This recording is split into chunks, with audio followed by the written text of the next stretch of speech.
excision পাঠাইছো এটা কোন জায়গা ছিল দিদা ওখানে একটা আর সামনে একটা লাগে তিনটা এই জায়গা থেকে ওই জায়গা থেকে সামনে একটা আড়াই দিন আরো দুই দিন গেছে সামনে গিয়া হো আসলে মেরে ঠিক আছে আমি কিতাব খালি গে কইবে আইবে আমার দ্বারা বসে দিন কত করে তুই যাস রে ভাই ওষুধ খাওয়ানোর পরে জ্বর আইলো দেখতে আস্তে আস্তে ওষুধ খাইতেছে আজ খাইতে পারবে না আমি কোন সময় আমি তো জোর মানে তো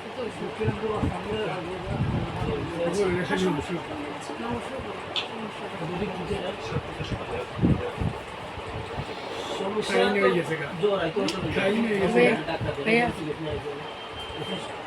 লিভারের দ্বারা ক্যান্সারের সঙ্গে বলা ছিল ব্যাপার বলতে পারতাম না এই করে যা আছে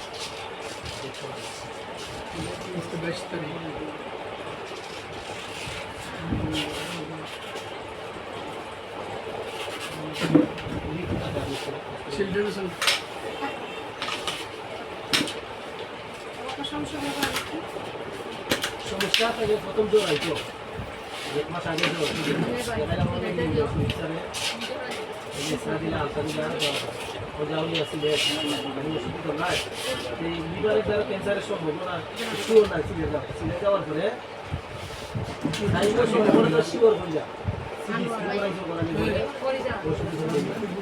ক্যান্সারের সম্ভাবনা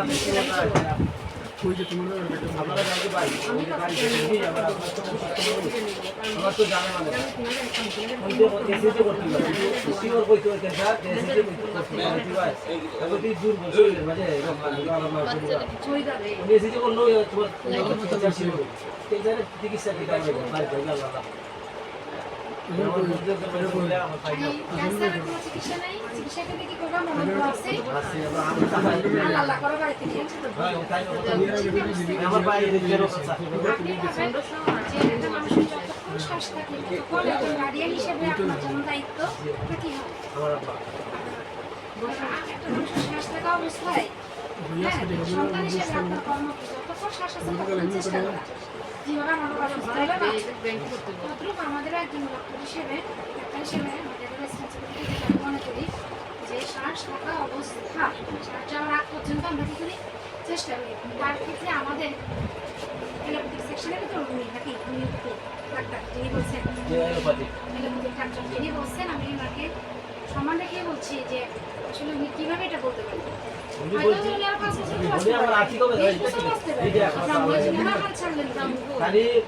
এটা বলতে পারতো যে আমার কাছে চিকিৎসা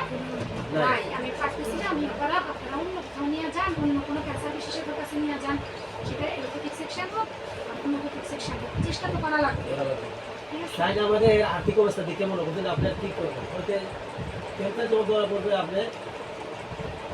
ফিজিওথেরাপি দিতে পারবেন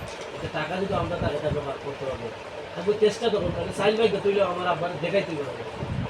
ওই আমি বাড়িতে আসার পরে আমার বাড়ির কথা শোনার জন্য গাড়ি চাকরি করি ওই টাইম নিলে